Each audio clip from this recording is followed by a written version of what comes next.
a moment. Okay, it starts. So Idoia, if you want to speak and to introduce the roundtable, you can. Thank you.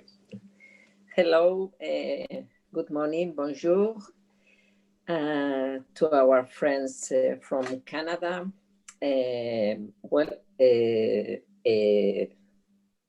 Good evening, bonsoir, if you come from other parts of the planet.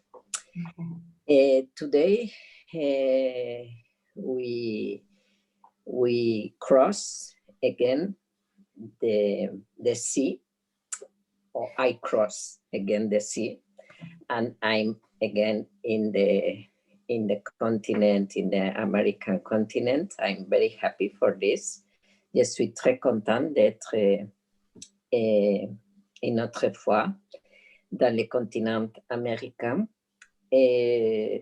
And I'm presenting the 16th roundtable of the ResiliArt project of UNESCO. And this time it's organized by our friends from Canada, UNIMA. As you know, the project that UNIMA joined in June 2020 wants to discover how the situation, the pandemic situation, did affect the puppet theater in the most wide way, no?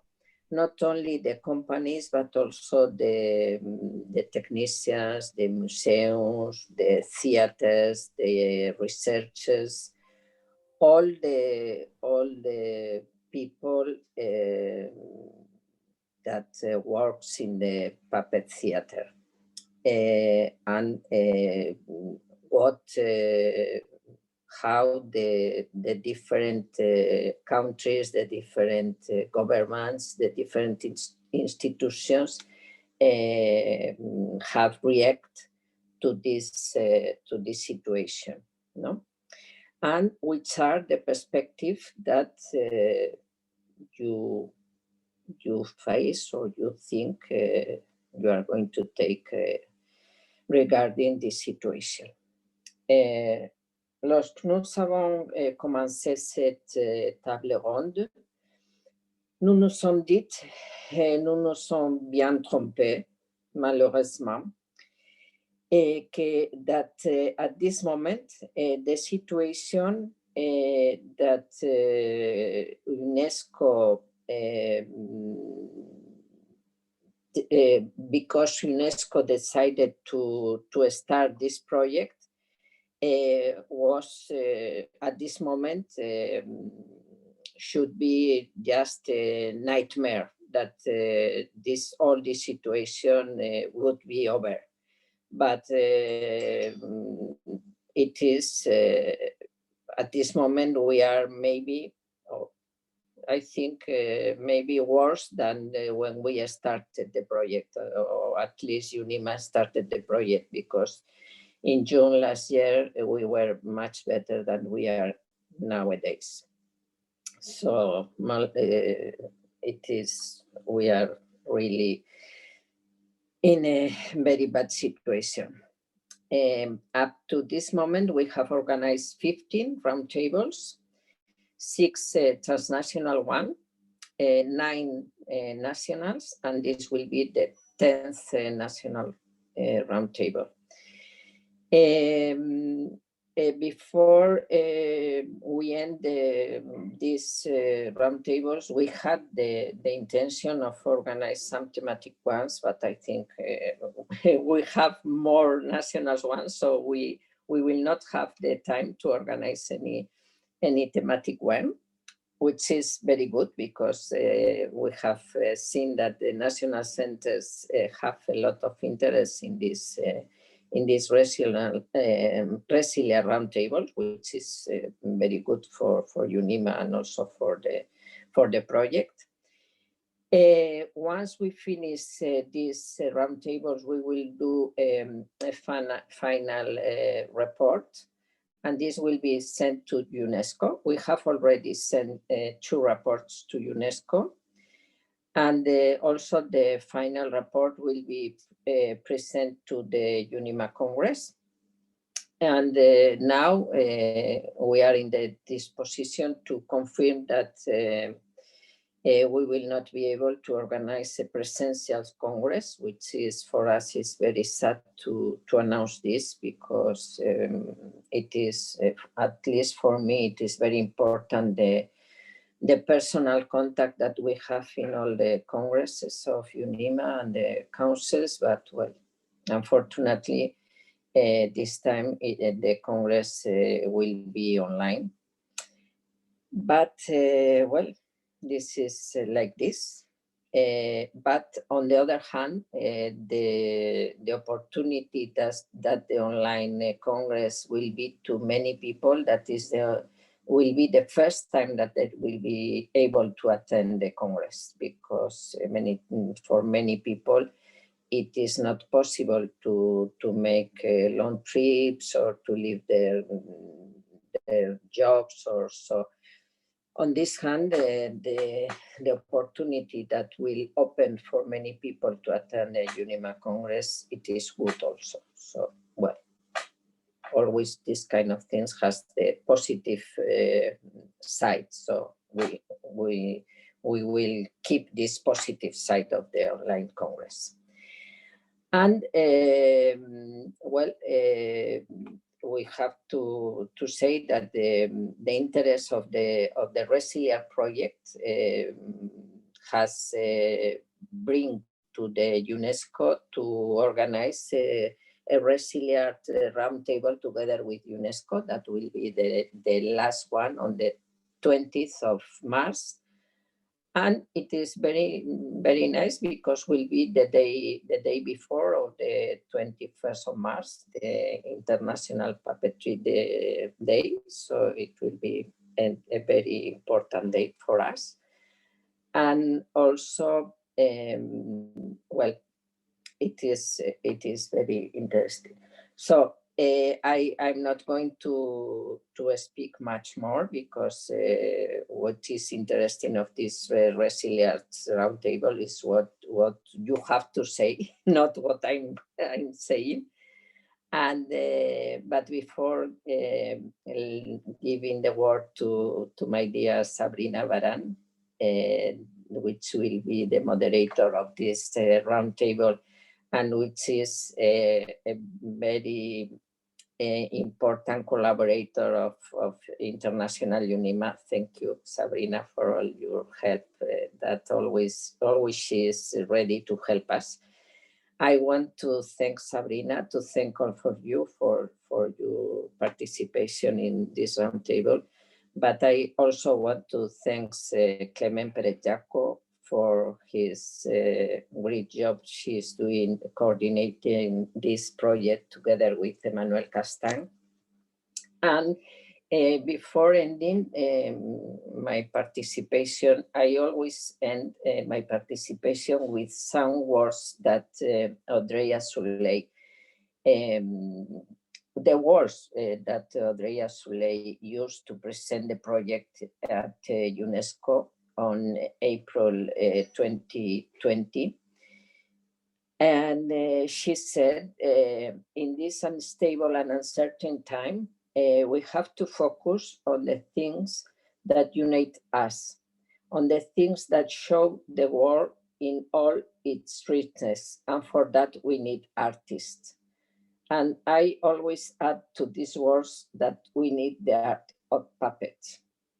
And before leaving with my dear Sabrina, I just want to remind you or to tell you that I'm very happy to know that we will have 3 more roundtables before the one with UNESCO. That will be the 1st of March, Italy, the 8th of March, Finland, and 15th of March, South Korea. And thank you very much for your participation, and I'm looking forward to hear you. Sabrina, it's your turn. Merci beaucoup. Thank you, Idoya. I've just been informed that there's a little problem with the link on Zoom. So it's possible for the people to join us on Facebook Live. Clément, would you like to just say a little word? That's why there's not so much people who were able to join us on the Zoom, but Facebook would be the best option to follow the roundtable. Alors, j'y vais. Ou Clément, ça va? On continue? Parfait.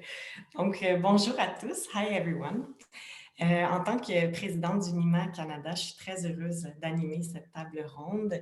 As UNIMA Canada president, I'm really glad to host this roundtable. This meeting will be mostly in English, but at any time it's possible to use French. Cette rencontre se passera surtout en anglais, mais il est vraiment possible de parler français en tout temps. Il y a possibilité de traduire. Avant de présenter les panélistes, before presenting the panelists, I wanted to remind the other participants attending the meeting on Zoom that it will be possible to ask questions in English or French in the Q&A section at any time. Of course, it will be difficult now to follow also the Facebook Live.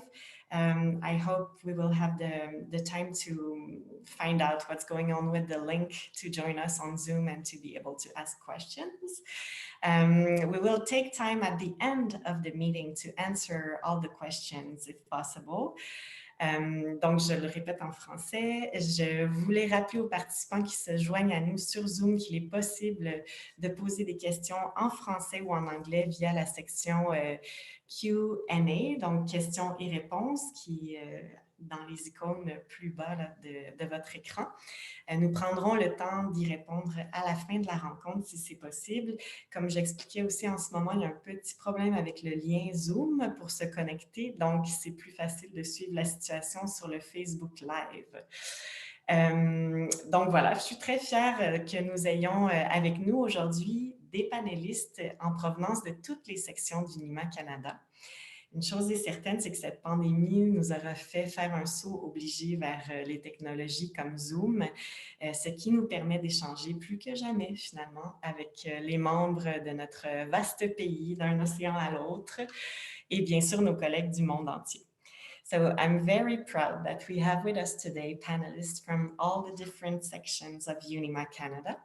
One thing is certain is that this pandemic will have made us make a necessary leap towards technologies like Zoom, which allows us more than ever to exchange between the members of our vast country from coast to coast and also with the rest of the world. So for now, I will let all the participants, all the panelists briefly introduce themselves. Maintenant, je vais demander à chaque panéliste de se présenter brièvement. Starting with UNIMA Canada Atlantic sections, we have Manuel from Shadowy Souls Productions from Newfoundland. Bonjour tout le monde, ça me fait plaisir d'être ici avec vous. Alors, je vais parler anglais maintenant. Hi, so I'm Tara. I've been working in puppetry for over a decade, maybe 12 or 13 years, and I live in Corner Brook, on the east side of Corner Brook, overlooking the bay, and that's on about an 8-hour drive from St. John's. So I live in what feels often like a very isolated place, and so this is a lovely opportunity to feel more connected to puppeteers across the country. Thank you. So I'll just say a little bit about my work. I've had a solid part-time puppetry practice, like I said, for over a decade. A lot of that has involved theater for young audiences and touring within the school system in our province. We have a huge province with a small population. So it means that our communities are spread out. So I wanted to create theater that I could bring into schools in rural places. So I've done an extensive amount of theater that way, original shadow puppetry. And I've also done puppet cabaret for adults. I had a show, Lady the Falls, that toured the province's arts and culture centers last year. And when the pandemic hit in March, I was just about to go on tour in the schools with that show. So I've had to make a transition to thinking more about digital puppetry. So we'll talk about that a bit later. I just released my recent show, Muskrat Dreams, A Love Story, which is a political puppet theater piece. I released it online last week. I'm continuing to work on a couple of other projects. So glad to be here. Thank you. Thank you, Tara. We'll now jump to Dawn Tracy Brandis, who's assistant professor at Dalhousie University, Nova Scotia. Thank you, Sabrina. So my name's Dawn, and I teach theater studies in the Fountain School of Performing Arts at Dalhousie University in Halifax. I teach several different classes, but my area of scholarly research is contemporary puppetry, and particularly how contemporary puppetry intersects with philosophy.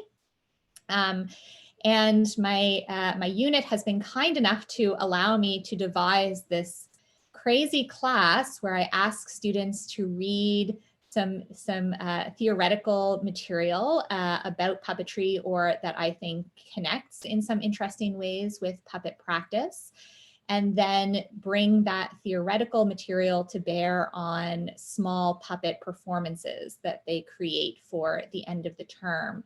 So I had taught that once before, and I was extremely excited to teach it again with everything that I had learned the last time.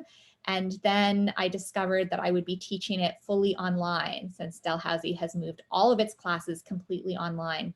So in the fall, I taught this class to the third-year acting students at Dalhousie, as well as a small collection of other students from or from theater studies, which is the more academic track of the program. And I learned a lot of things, and some of those things I think really opened up opportunities that we may not have had otherwise, which I can talk about a little bit later. And some of them made me realize that technology is our friend and our foe at different times, and sometimes simultaneously. So that was my major challenge in the fall term. And I'll just say, as a sort of side note, that as a researcher who works on contemporary puppetry and lives in Nova Scotia, the ability to see puppet performances from around the world during this period that I might not have been able to access otherwise has been really fruitful and exciting. Thank you, Dawn. Okay, so now let's jump to UNIMA Canada Section Québec, qui est notre Association québécoise des marionnettistes, l'AQM. On va passer à Olivier Ducas, directeur artistique du Théâtre de la Pire Espèce à Montréal. Alors, bonjour tout le monde. Hello everyone. Donc Olivier Ducas, I'm co-founder and co-director of Théâtre de la Pire Espèce since 1999, a company based in Montreal. We're one of the companies that co-founded Théâtre aux Écuries as well, venue in 2011. Well, it was co-founded before, but the building is already since 2011, and it's a theater where we present, well, a lot of puppetry, object theater as well, and Castelier is presenting some shows there as well. The company, for the company itself, we're mostly into object theater. We've done a little bit of puppetry and shadow puppet as well. Francis Monti and I, the co-directors, our interest is mostly in writing for objects, writing with objects, and finding new paths from one show to the other in writing for this. Also, the company, we have like 20 some shows from the time we started, And we also do a lot of workshops with schools, mainly high schools, and what we call cégep in Quebec is kind of between high school and college. And college as well, and we do workshops for professionals as well around object theater mostly, and writing for objects. The workshop, the work we do for schools and with schools is pretty important in the the company's activities. We've developed quite some relationship with a lot of teachers and schools, mostly in Montreal, but in Quebec also. And it's a big part of what we present. Most of our shows are created for adults, mostly, but a lot of them have a teenager audiences as well, a lot. So yeah, just a word maybe on the pandemic and how it all well forced us to think about the meaning of what we're doing, and I would say the responsibilities of a company like ours, because unlike a lot of puppeteers in Canada, we're one of the well-funded companies, because as you all know, maybe we have a Quebec and Canada Arts Council, which helps a lot in Quebec being professional artists. And as a company that has to be considered well-funded, we had our target during pandemic was to make sure that the artists that gravitate around the company, that are our creators, as well as our teachers, our object theater teachers, that we could support them, because for a company just waiting to present is something we can do, but for artists it's a big difficulty that to have contracts that can't work because the touring is lost and everything. And so the main, we'll talk about it later, but the main purpose of the company was to make sure that they would be able to live across the pandemic and still be artists, not just change work, you know, like many did. So yeah, that's it for now, and we'll talk about it later. Merci, Olivier. From Quebec, we also have Vicky Côté, directrice artistique du théâtre à bout portant au Saguenay. Bonjour, je suis Vicky Côté. I'm Vicky Côté. I'm the director of the Théâtre à bout portant company, a company that I found in 2008, which is based in Saguenay, a bit up north in Quebec, in a very dynamic area too for theater and puppetry. So I'm director, also designer, puppeteer, and actress, so a bit of, or a lot of everything.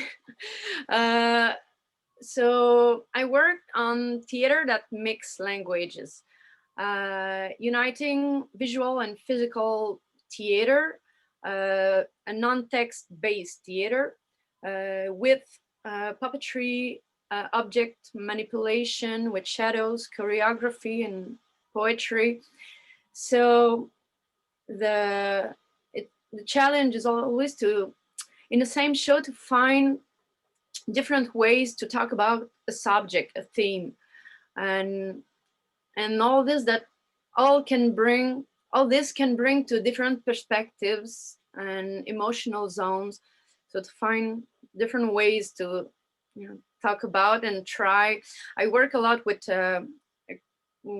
just like many creative process with laboratories, and so that take times, that take 1-2 years usually.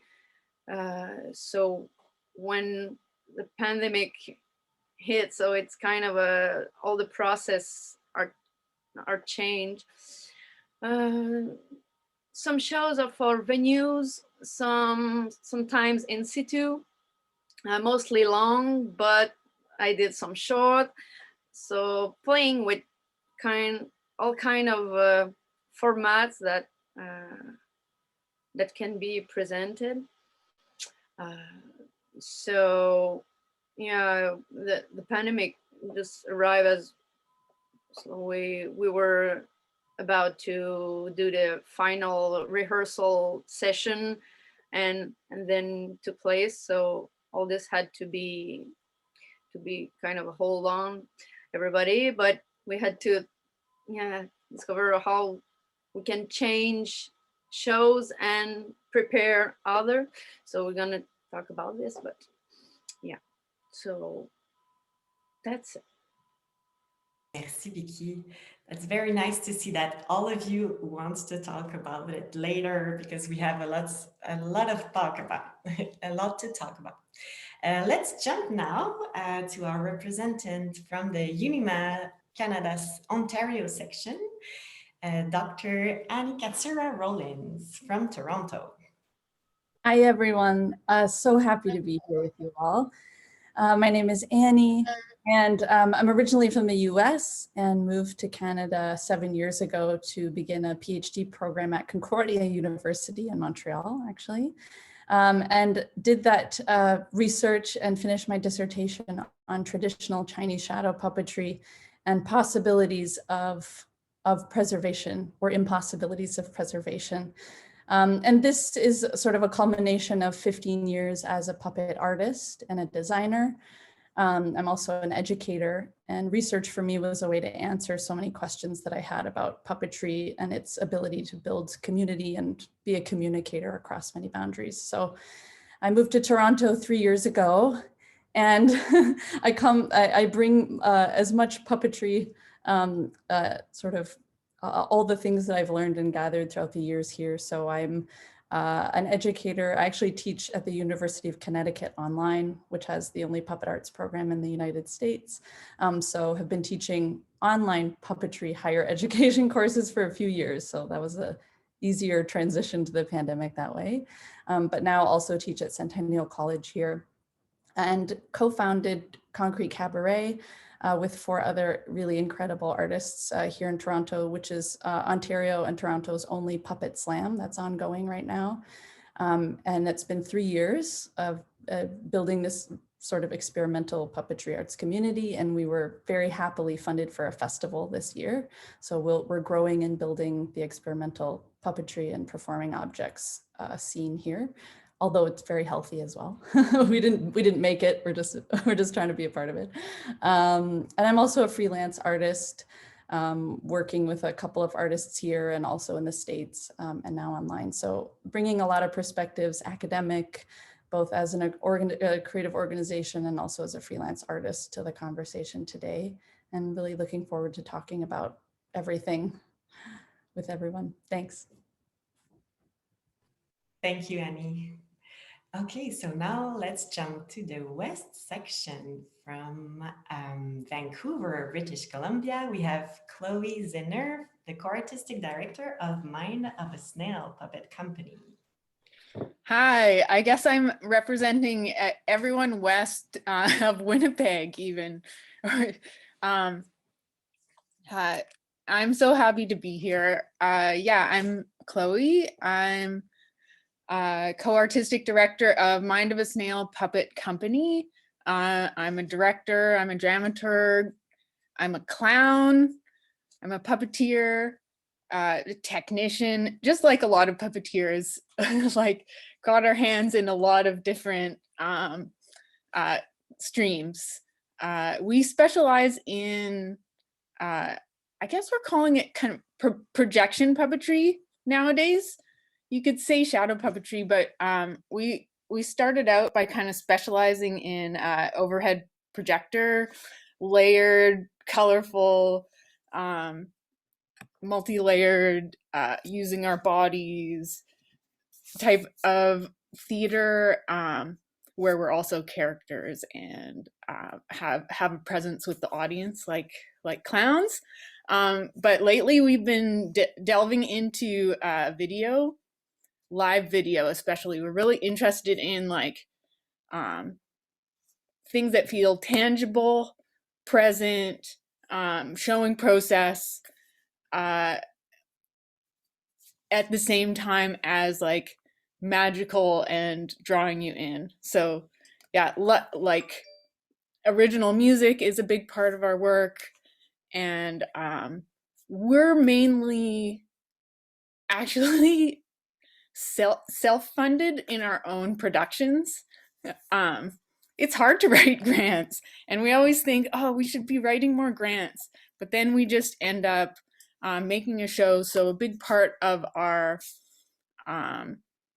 like touring presence has been touring the Fringe Festival circuit in Canada and a little bit in the US, which has actually been really amazing and connected us with lots of audiences and independent artists doing interesting things.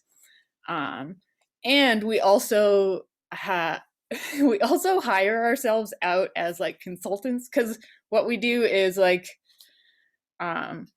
maybe it's very specialized and not very many people do it. So we often find our way into other people's grants, which is amazing. And we're very grateful for that. During the pandemic, this has happened also. So we actually just finished a gig where we were directing someone in Australia. That was amazing. We wouldn't have been able to do that otherwise. And we've been doing some development processes with other groups, like a band. So we're making a show with a band, and we've also been really delving deeply into live streaming on Twitch, which is an amazing platform for independent artists, we've discovered. So we can talk more about that later, but yeah, very, very happy to be here. Did I mention it's me and my partner Jessica that are the company, basically? And yeah, we're like a little I guess a little unit that can slot into a lot of different different ways of working together. Installations, helping with someone's script, crafting something for your specialized little shadow puppet moment. Yeah, I think that's enough. Yes. Thank you, Chloe. Merci. It's really interesting to see how all the different portraits of our panelists. Before continuing, I just want to say that the Zoom link now is working now. So people that are following us on Facebook Live because they were not able to join us on Zoom, you can now. The link is back. So please join us, because if you want to ask questions to the panelists, it's possible via the Q&A on Zoom. And we will take the time at the end of the meeting to answer the questions. Alors, je le répète en français pour ceux qui sont avec nous sur Facebook Live parce que le lien Zoom ne fonctionnait pas tout à l'heure. C'est possible maintenant de nous rejoindre. Le Zoom fonctionne et c'est plus intéressant peut-être sur Zoom parce que vous allez pouvoir poser des questions aux panélistes. C'est possible de le faire via la section questions-réponses du Zoom et nous prendrons le temps à la fin de la rencontre pour répondre au plus de questions possibles. So, let's continue now. To the panelists, we invited you to join this discussion because you all have found your own way to continue your artistic work or your work around the puppetry field despite the pandemic. Alors, pour orienter notre discussion, j'ai posé quelques questions aux panélistes, peut-être répéter en français aussi. Nous avons invité tous les panélistes que vous voyez ici parce que chacun à leur manière, ils ont réussi à trouver une façon de continuer à pratiquer leur art ou à pratiquer leur travail dans le milieu du théâtre de marionnettes malgré cette pandémie. Donc, on va se pencher sur certaines questions qui vont pouvoir orienter là, notre échange. Les questions qui ont été posées, c'était de quelle manière la pandémie a changé votre pratique? Quelles solutions, quelles options avez-vous explorées pour poursuivre votre travail créatif? Avez-vous bénéficié de supports particuliers pour réaliser ces projets? Et pensez-vous que ces changements se poursuivront dans un monde après COVID? Donc déjà, dans la présentation, certains ont commencé à répondre à tout ça. I will repeat it in English. So to guide the discussion today, we've asked the panelists some questions prior to this meeting. And here are the questions. How the pandemic changed your practice? What solutions or options did you explore to continue practicing your art? Did you receive special support to carry out your projects? And do you think these new ways will still stay with you after the pandemic? So many of you already start answering some of those questions. We would love this next hour to be really an exchange between all the panelists. So is there one of you who would love to plunge and to start to talk about is on the way to getting through this pandemic with arts and puppetry arts? We can also go back from the top of our east to west sections. What do you think? Go, Tara. When the pandemic hit, I mentioned I was about to go on tour within the school system with my show, The Lady of the Falls. And so that was completely off the table. Arts NL, though, allowed me to keep the grant funding and to pay out my artist fees to all the artists involved, which was an incredible gesture and really helped me to feel valued and supported in my community. In Newfoundland and Labrador, I'm not sure how aware everyone is about our situation here, but it wasn't just the pandemic that hit. We are experiencing a trifecta of serious issues here. The pandemic, the huge plunge in the price of oil, which our province is dependent on, and the mismanagement of the Muskrat Falls hydroelectric project, which has virtually bankrupted our government. And when the pandemic hit, a report came out on that project by the Commission of Inquiry, which detailed the corruption. I actually read the report, and I was so shocked by what I read that I felt I had to respond as an artist. And I felt that as someone who had been very well supported in the province, that it was really my duty as an artist to speak about it. And so in April, I decided to create a show.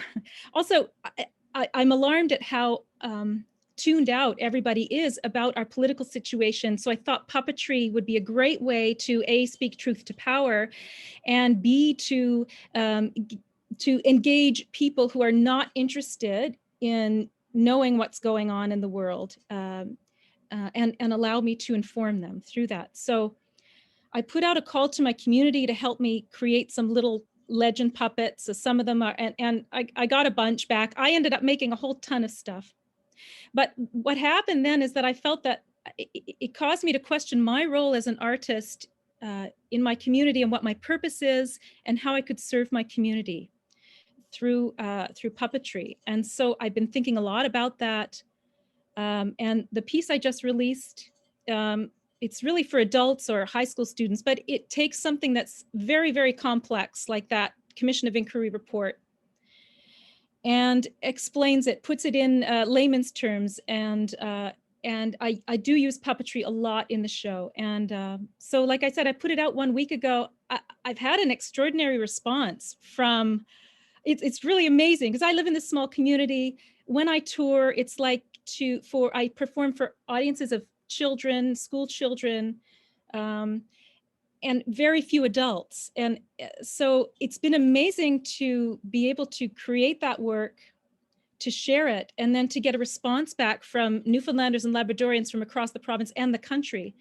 And talk about the power of puppetry to speak truth to power. it's incredible, and I'm really heartened by the response I'm receiving. I got a call this morning from one of our highest public servants who wanted to talk to me about the show, which feels pretty incredible, and who is valuing the role of the artist in our society. So I did get a grant through the Canada Council Digital Arts, the CBC Digital Arts 2020, which helped me create that piece. And my show that I was supposed to tour last year, I received another grant that is going to allow us to create a digital version of The Lady of the Falls, which we're getting ready to start shooting. And we will be presenting that as a virtual tour to all of the schools that I was supposed to visit in the spring. So it's an amazing opportunity. And also my partner, my husband, Michael Rigler, who's a visual artist and puppet maker, he and I will be having to figure out how to present virtual workshops in the schools. So I'm at the beginning of that learning process, and I'm interested to hear what other artists are doing in that area. And I've got a year, it's kind of exciting. Like it's been a game changer, actually. I've got my next year planned and funded, and I'm moving into the digital realm. So I kind of, it's really exciting and heartening to think that, yeah, I can live in this little community that I love and be able to share my work to a much larger audience. Thank you, Tara. That's really interesting, this digital world opening. So maybe we can also jump to Dawn if we start like this. Sure. Yes, so like I mentioned, all of our classes at Dalhousie immediately went online for the fall. We all spent the summer trying to learn how to teach via Zoom and asynchronously, a word that we had never thought of before, but suddenly everyone was talking about asynchronous versus synchronous classes. So whether you have students just watch a video on their own time and then do work on their own time, or whether you actually ask everyone to be in a kind of Zoom classroom together. My puppetry class ended up being largely asynchronous with some optional synchronous components, which were really successful. I'll talk about those in a second. And basically there were two major things that I discovered or kind of had to pivot to as we were moving online. The first thing was I sort of decided early on that this class is always a sort of crash course in all things puppetry. So I'm asking students to read theory. I try to sprinkle it with some puppet history. We talk about techniques, and I ask them to create their own shows. It's just a lot of material. And to throw all of that stuff at students while we're also dealing with a global pandemic felt like particularly a lot. So I really tried to focus on using this class as a kind of introduction to what puppetry had to offer individuals, and to explain to students, like one of my colleagues in the States, Claudia Orenstein, said, and I really loved this, that puppetry is the ideal art form for this moment because you can create an entire theater by yourself on your tabletop. And so we really kind of threw ourselves into that model. All of the students had to create around an 8 to 10 minute final puppet production at the end of the class. And of course, they all had to be videotaped. But leading up to those final assignments, I had students doing really, really small experiments with objects throughout the term. So each week, students would videotape themselves doing something with objects based on a prompt. So it might be bring an object to life and then kill it. Or it might be something like find an object that you think has a kind of life of its own and see if there's a way that you might collaborate with that object's own impulses. And so students were kind of getting comfortable with the idea of working with objects through those little assignments. And then we really, as a group, kind of each student created their show bit by bit, and then shared them with the class, and the class was able to comment on each other's videos. That ended up being amazing, because when we're in the classroom, it would take 2 full days of class for everyone to present a piece of their performance. This way, everyone could upload their performances every couple of weeks, and then maybe 6 students could each comment on each other's works in progress. So it allowed students to give each other more feedback than we normally have in the classroom. The downside, of course, is that I never saw them in the same room, which meant that it was much harder to sort of offer feedback from me or on particular technique as we were going through. And it also asks students to manage to videotape themselves and move objects at the same time. So for a lot of students, that was really challenging, particularly people who lived alone and were trying to create their own makeshift tripod out of a piece of cardboard and their phone. But ultimately, those final pieces were really great, really creative, and we screened them. Supposed to be on YouTube. We had technical issues, ended up being on Zoom for everyone in the class, and also a few faculty members and friends who came along as well. And it ended up being, I think, a really meaningful kind of bonding moment for the class and for other students in the program. And then finally, the other major thing that I found was different or an opportunity of teaching online is that I really threw myself into trying to figure out ways to bring artists into the room or collaborate with other puppetry artists. And I kind of realized how open the university was to that, maybe because of the pandemic, but maybe also because I hadn't thought to ask before. So just for this class, I was able to invite in Jim Morrow from Mermaid. Hi, Jim, I see you in the chat function. And Heather Taylor from Maritime Marionettes. And then also Myra Sue, who's a puppetry artist out of Chicago. And all 3 of them were able to Zoom in and chat with students, demonstrate things, and even sort of walk students through a few movement exercises with different kinds of puppets. That was really fruitful. And I also discovered that my library was willing to organize copyright payments for videotaped puppet performances. So we were able to get rights to famous puppet death scenes by Old Trout Puppet Workshop, so that my students were able to see that. And also, I haven't talked to Pete since we managed this, but I hope that some money also went to the company. So I thought that was a really great potential path that I'll keep exploring as ways for our university to support artists and to allow new kinds of artworks to be seen by our students. Merci, Dawn. Thank you, Dawn.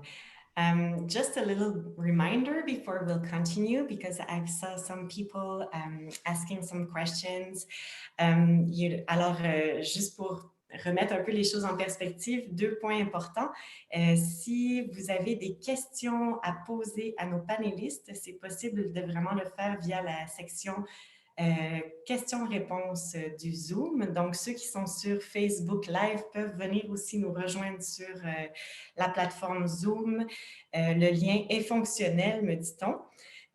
Donc, c'est aussi possible de poser les questions en anglais, en français, et la manière dont on a décidé de faire la rencontre, puisqu'on ne disposait pas de traduction en direct, c'est vraiment possible de le faire dans les 2 langues. Moi, je peux m'assurer de poser la question dans la langue qu'il le faut aux panélistes, mais les panélistes sont libres de parler dans la langue de leur choix.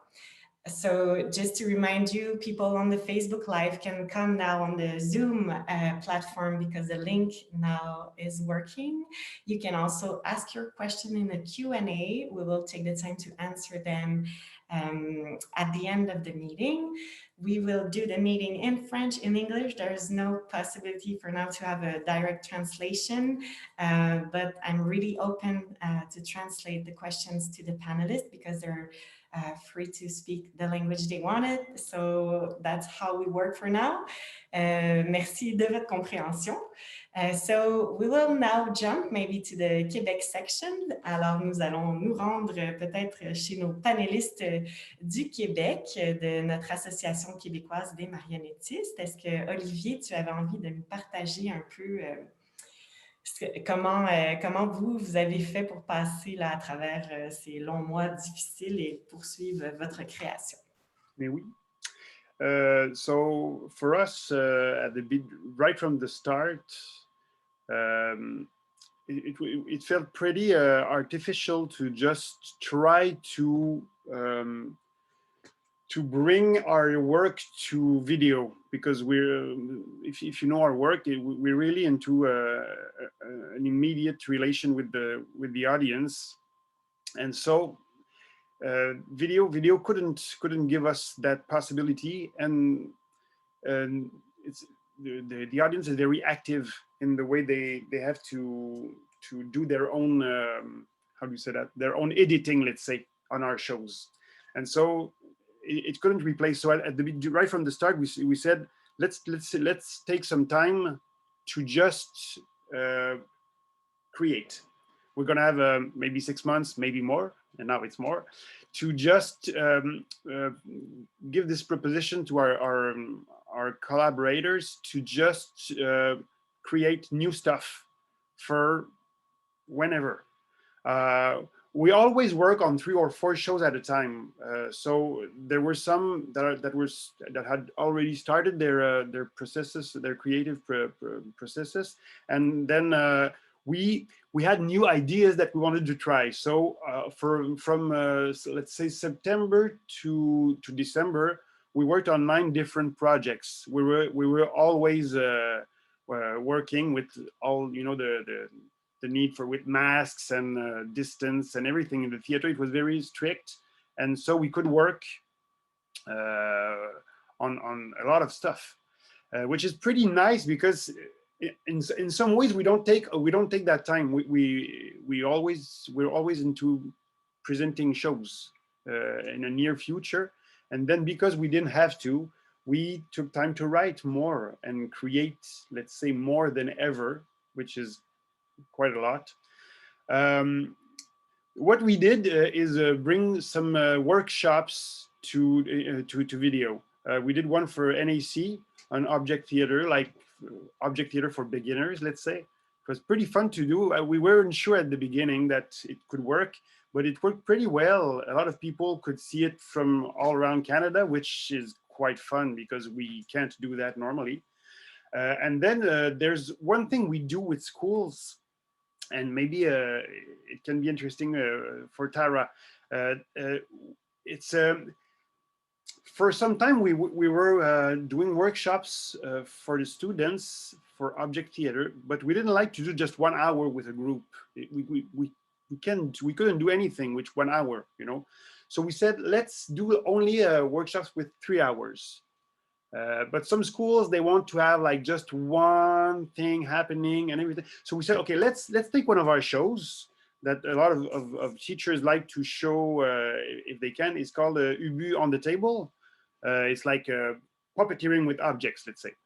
And what we do is like a show workshop. We go in the school, we're two teachers, let's say, and what we do is excerpts of this show, Ubu on the Table, and we master class around the excerpts, around what's happening, what is technically happening in the different excerpts, and we take it step by step with the students. So they're not puppeteering or doing theater; they're just watching. But it's kind of a master class show. And we this thing works pretty well in the schools, and we said maybe we can do it on camera, and maybe it could work. And it was very difficult to translate into a Zoom workshop, but we have to admit that it's working pretty well as well. And then we started to create another one with excerpts of different shows that we can have that are already filmed, already taped from our shows.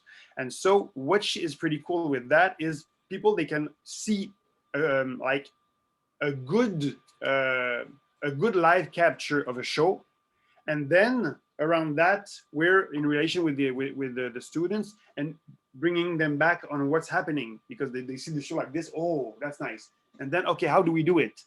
And it's not a real exchange in a classroom, but it still can help to, bringing them to see differently this the artwork. Okay. Are they doing manipulation? They can't do it on Zoom because it's too long. We have an hour and hour 15. Yes. But the thing is, for the moment, it's a way for them to, their teachers will make them work around the object after they see this show, this atelier spectacle. But I mean, it's not a thing we want to, this second one, we want to keep it after the pandemic, because we think it's a great way of bringing in just an hour 15 a lot of different vision of object theater, which is not only puppeteering, the symbols, working with little characters, little like Playmobil characters, for example. Some things are like Zen tales with very few movements, very where every object has a double meaning. So it's a lot of ways to write for objects that they can see in just an hour and 15. Now they can choose and work with it. So that's working pretty well. Je vais juste continuer juste pour parler de ce qu'on a reçu, parce que je parlais, what I was talking about at the beginning was the way the company saw its role with the artists, because I mean, linking with the public is quite difficult, but it will be difficult. We're not doing shows. So at some point, the main issue was, what do we do for artists? How can we make this, how can they survive? That's the word. How can they survive when they can't do shows? And so there was this creation part. There was working on new workshops with them. And another thing was to help with the theater, because with the venue aux Écuries, the theater took that same position where if there's no shows in the theater, we can help have a lot of professionals in the theater that could help. And something is called Bonjour Théâtre, which is, can our specialists in administration, in technical, can they help people around any questions? So Bonjour Théâtre is any artist can call and say, I would like to have an interview with someone around funding, and they can have an hour just talking about their questions, anything. So in the company, my team at the Pérespès would participate in the Bonjour Théâtre of Théâtre aux Écuries, around administration and communication, things like that.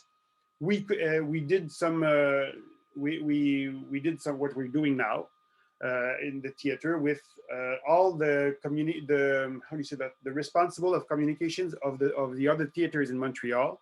So they made a group where they can exchange around what to do during pandemic, what's coming for us after that, how do we manage to keep a link with the audience without shows, everything like that. So at some point, I would say the main purpose was to keep things working, people creating, because at some point shows will exist, and if they're not how can I say that? I'm pretty sure everything seems that people will get back to theaters as soon as they can. It's not, oh my God, we're going to disappear. People will forget theater. I don't think so. That's not what I see here in Montreal. Maybe it's different around Canada, but in Montreal, people are like, they're dreaming about getting back to see the shows. So let's create, let's take time, let's keep calm. You know, it's not about the shows right now. It's about creating with money, with good places to work in. And so I think that's the purpose we were trying to keep faith, and we're pretty happy now because I mean, no one is in despair right now around us. It's like things are happening, and nous sommes confiants. Comment on dirait ça, Sabrina? We have a lot in confidence. Yeah, we have a lot of confidence in what will be coming. When, I don't know, but my conclusion is, what's the work of the artist? Tara, you were saying something really great. What's my work as an artist in this community now, you know? And as an artist that's a lot into research, like most puppeteers are, researching is our work when times like this happen. So let's do that. Let's go into new researches and share them. Yeah. Merci Olivier. On va faire un petit quelque chose avant de continuer parce que j'ai eu des informations qu'il y a des questions sur Facebook. There are some questions on Facebook, and thanks to Clément, we will have those questions coming to us. So maybe I since the beginning, I'm saying that we will answer the questions at the end, but as they're really special and I think linked to the other panelists that just talked, I think I'm going to ask you now those questions. There's 2 questions, and maybe to remind to the people following us on Facebook that they can ask the questions on Facebook. We will receive them also on Zoom. Je m'apprête à poser 2 questions à nos panélistes qui nous viennent du Facebook Live parce que grâce à Clément, on reçoit toutes ces questions. Donc, tous ceux qui nous suivent aussi sur Facebook, vous pouvez maintenant nous poser les questions, on va les recevoir et je fais depuis le début, je dis qu'on va en parler juste à la fin, mais je trouve qu'elles sont très liées à ce qui vient de se dire, donc je vais vous les poser tout de suite. So maybe as Olivier just spoke, we will ask the question from David Powell. He said, "Hi Olivier, how do we get to see your NAC project?" Oh, Olivier, on t'entend pas. Yes, sorry. I'm looking for that right now just to make sure that the link is still on, because we did this workshop in, what was it? At the beginning of the pandemic in April or May, last May. So let me, I'll answer you later if I can get the answer, if the link is still going on the NAC website. Perfect, thank you. And the other questions coming from Joseph Debley. What would you suggest for someone from New Brunswick who is looking to continue with puppetry after high school? So maybe our pals from the Atlantic will have something to say, or what do you think? Well, I bet Annie has some ideas about this too, since I know, Annie, that you've worked in a bunch of the sort of puppet hotspots in terms of post-secondary education. But maybe I'll put in a plug for Mermaid Theater's Animotion workshop, which I've heard really great things about from my students and want to take myself at some point. It's a summer program. I can't remember how long it runs. Tara might know this. Is it 2 weeks or 4 weeks? Sorry, I think it's at least a couple of weeks, but 3 weeks. 3 weeks. Thanks, Jim. Yeah, and it's just a really excellent introduction, it seems, to puppetry. So I think that's a great place to start, especially if you're wondering if you want to go further into a degree program. Animotion is a nice sort of concentrated introduction to puppet manipulation. Great. And if I may just add a few bits here. it depends on how you'd like to proceed after high school, but so great to hear that someone wants to keep going with puppetry. If you want to just sort of test the waters and see different types of puppetry, many companies, especially right now, are running workshops, and I would say go support them, or individual artists who are teaching. A way to find those might be to choose your favorite company that you've seen recently and then go inquire about their workshops. And then of course, there are more formal programs like Dawn just mentioned. The UConn, which is the University of Connecticut Puppet Arts program, does have the online graduate certificate program, which is 2 years. It's one course per semester, but you have to have your undergrad degree. But certainly there are other more official courses around that you can take without an official degree as well from higher learning. Yeah, and actually, sorry, that just reminded me, Annie, that's such a good suggestion to jump onto the online learning opportunities right now. There's so many. So the Chicago Puppetry Festival has been offering really interesting week-long workshops recently, and lots of other companies, Sandglass in Vermont, in the States, has been doing really wonderful puppet making and puppet manipulation workshops too right now. And of course, you know, if you want to come and study one puppetry class in among the rest of a theater undergraduate degree, maybe think about DAL. Merci, thank you all. So we can maybe continue with the next panelist from Québec. Donc la prochaine panéliste qui vient aussi du Québec. Nous avons avec nous Vicky Côté du théâtre à bout portant au Saguenay. Oui, bonjour. For me, when the planet just stopped turn, I began to be split in three. Like I said, I was at the end, the final rehearsal session just before to then enter a venue in May and play and perform.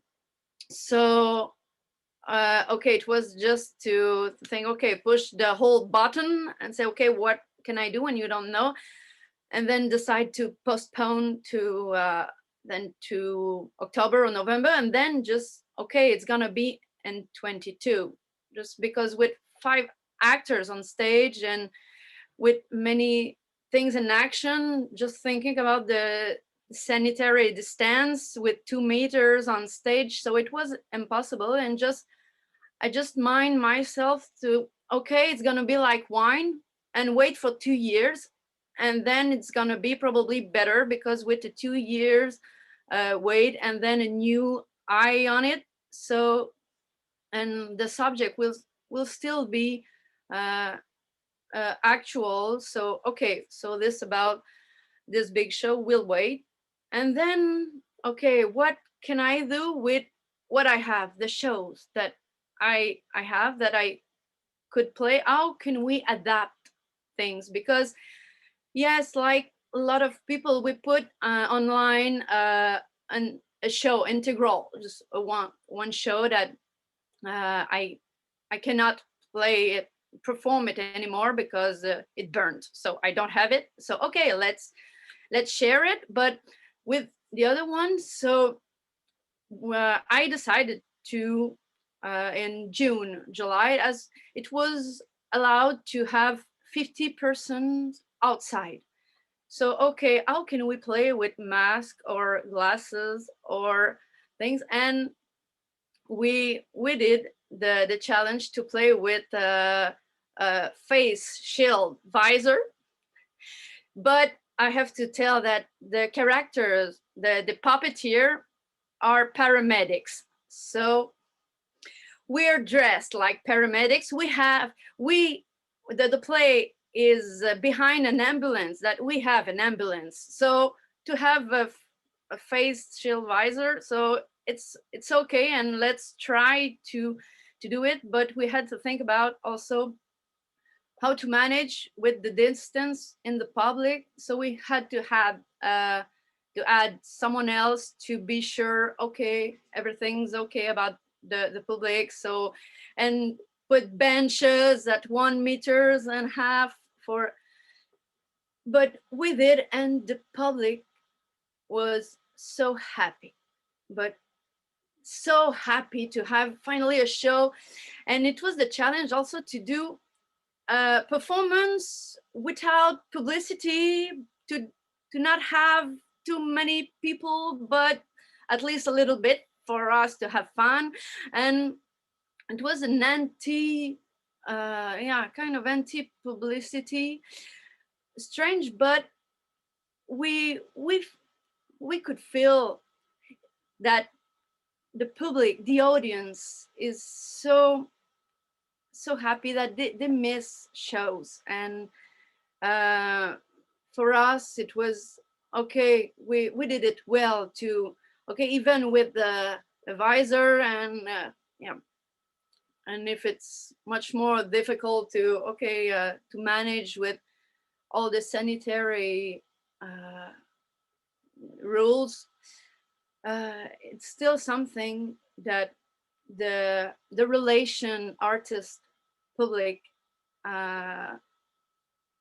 is so important. So, and then, so this is for one, but I know that it's really special because the character or the play can allow it. So then the third part of the mind thinking about, okay, how can we reach public? How can we do shows with this situation?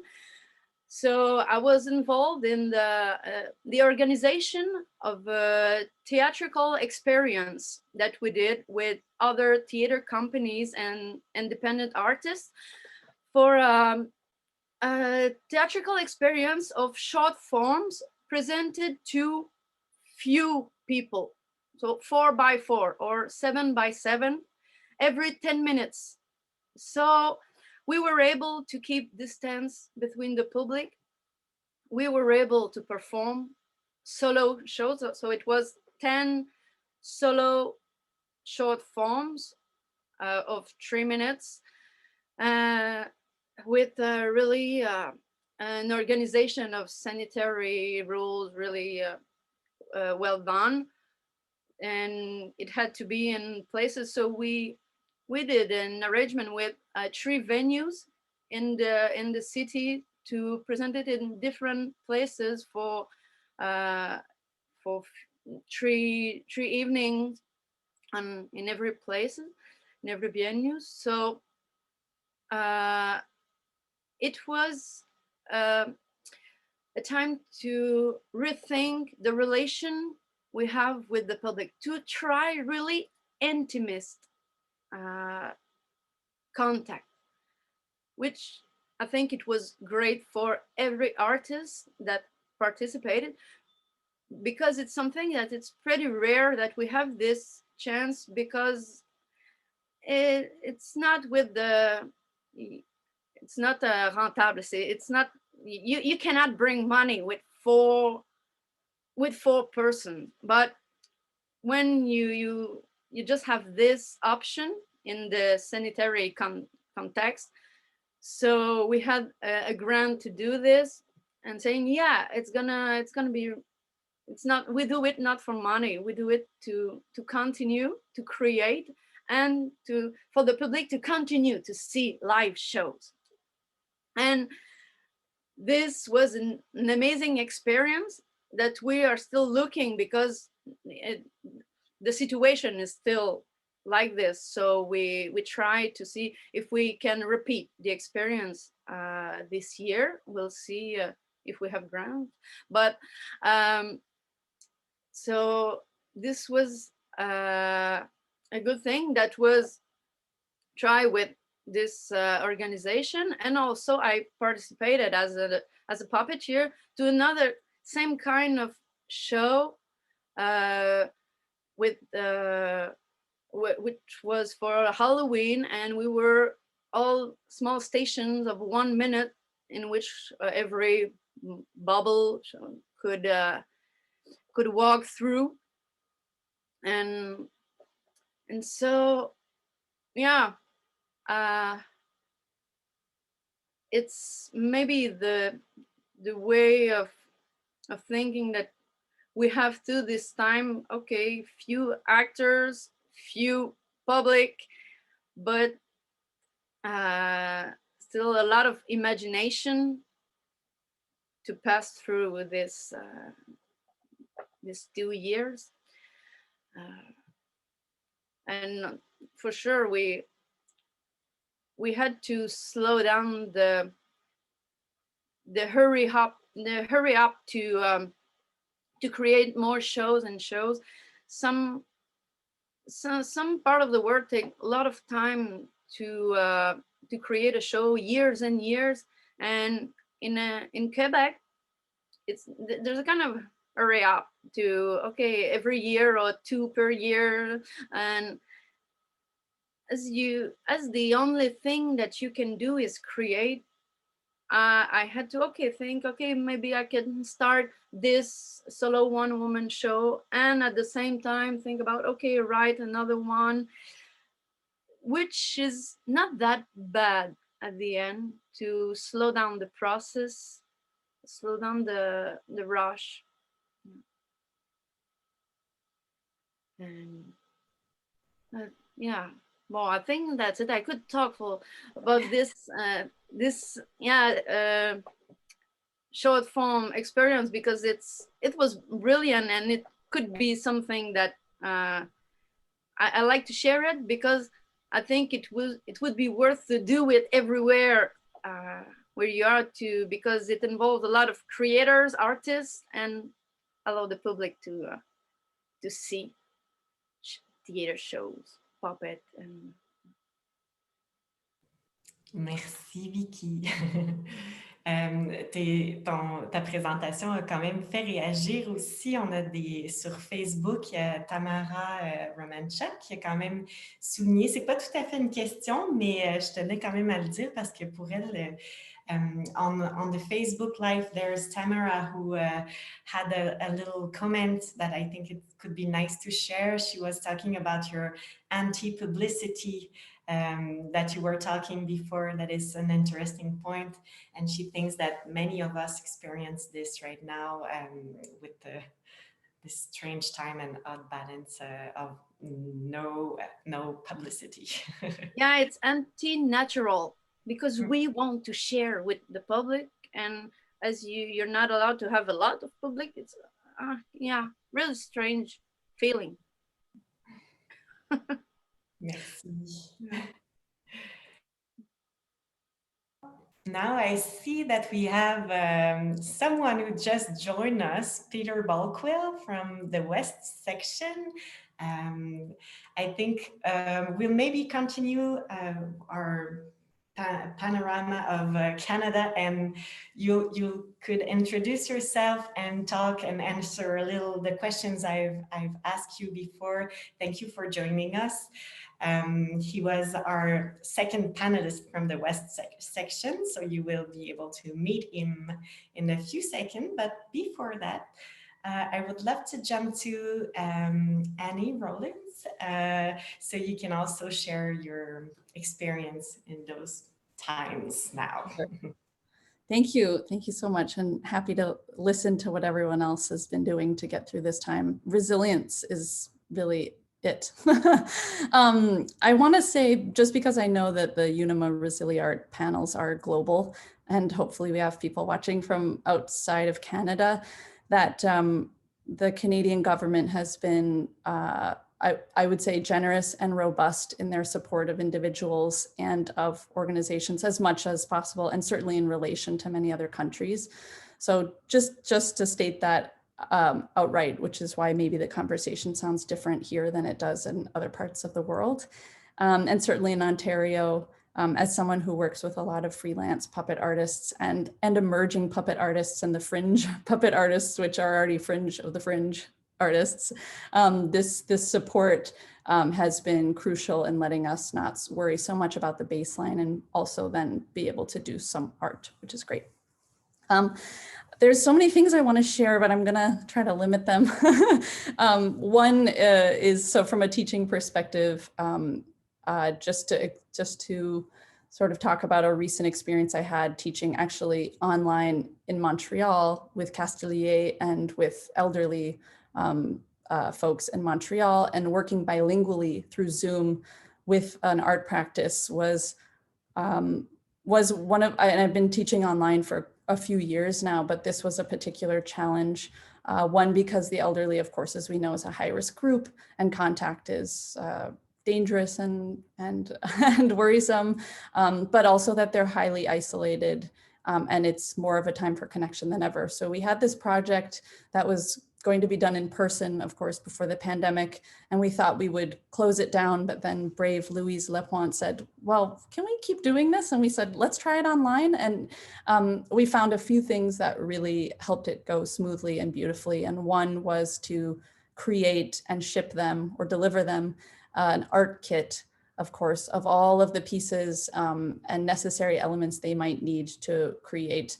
And certainly when we're working with such a hands-on practice, such a material practice online, we find that, of course, getting everyone's hands busy and engaged again is a way to truly feel connection in what is otherwise a very virtual space, a space where even live can feel very disconnected and distant. So that was great. And the other great thing I've been learning also in I have another job where I also work bilingually with arts programming online, that Zoom it can be a great tool for working in two languages, partially because you have the chat function.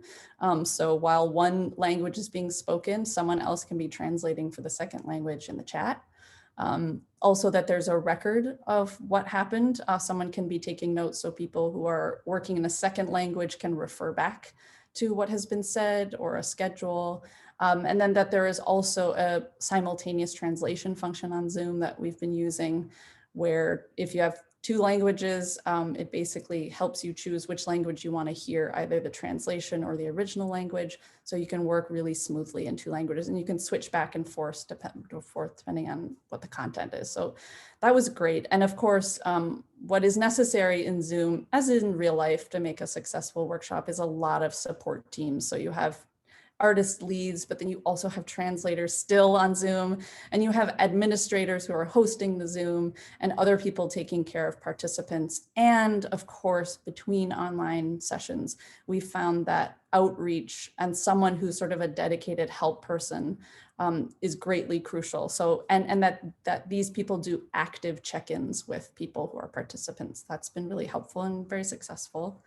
And then one other sort of interesting anecdote, I should say, from the freelance world is I was working with Dreamwalker Dance Company before the pandemic, and we were just about to premiere a new work that combined shadow puppetry and dance in March 2020. Of course, that was the premiere date. And so it was canceled. And we just, I mean, I thought, because while I'm sort of comfortable online, for me, part of what keeps me in theater and puppetry is the liveness and that live transmission between audience and performer. And so I was like, well, we'll just wait until we can be in person, because for me, especially what we were doing of a straight recording of it didn't feel quite right. It's a pretty interactive show, quite immersive, and wants to be a real experience. It's not just a narrative story. But luckily, my very brave collaborator, Andrea Nahn, who's the artistic director of Dreamwalker Dance, said, we're going to make this a web performance. And I thought, what's a web performance? But luckily, she brought in there are some brilliant programmers out there who are very versed in designing interactive web experiences.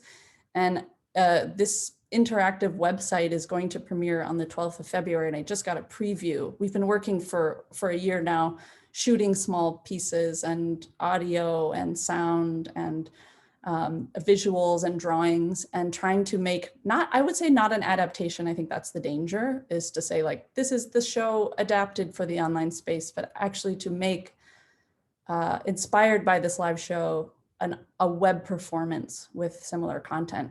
So it's really great. You get online, and the first thing it does is ask you for your birth date. And then from there, it calculates your Chinese zodiac and gives you a reading of your Chinese zodiac as you choose your path through the story, and it maps your way. And there's all many different features, but I was quite impressed with the format and the experience of it. So just an option for those of us as artists who are looking for a different way to present rather than just a single or multi-camera recording. That, you know, there's ways to do that. Of course, it takes funding and money. But there's some great programmers out there who are very arts oriented, which is so nice. And then I'm most proud of Concrete Cabaret and the way we've adapted to the online space. Again, we are the experimental puppetry and performing object slam. You know, we like basements, we like working with cardboard, we like tech that doesn't work very well. It's all lo-fi, you know.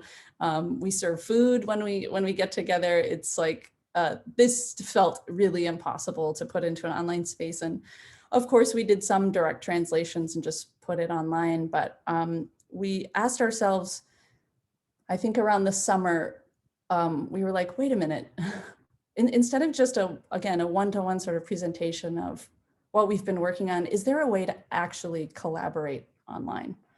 Is there a way to not just see this as a holding pattern or a time to sort of, you know, cave in and marinate with ourselves? Can we actually reach out and work together virtually? And you know, I'm biased here, but I think we were successful. But we created a little a pattern of working, and we worked with 17 puppet artists from our US and Canada. And each participant created 1/4 of a production. So in the first round, everyone came up with a sentence for a story inspiration. And then so we sent it anonymously passed it on to someone else. It's like an exquisite corpse. We called it an exquisite collaboration. And then the second round wrote a story, and then we anonymously passed it off again. And then someone did the design and passed it off again. And then the last person had to create a show. They received a show, basically blueprints for a show, and then had to make it with whatever they had at their home online. And you know what was incredible is that this work of all of the shows we've done all year was our strongest work.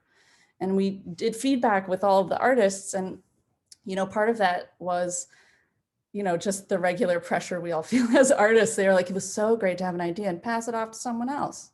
Didn't have to worry about carrying it all through and making it great. It's like the pressure was off. The same thing with receiving something, which people were really inspired to say, this is, one of them was a pair of huskies reached the big city to become opera stars. You know, I mean, most people were like, well, that's not something I would have thought of. So it was also a way to lead us into new creative spaces, we hoped.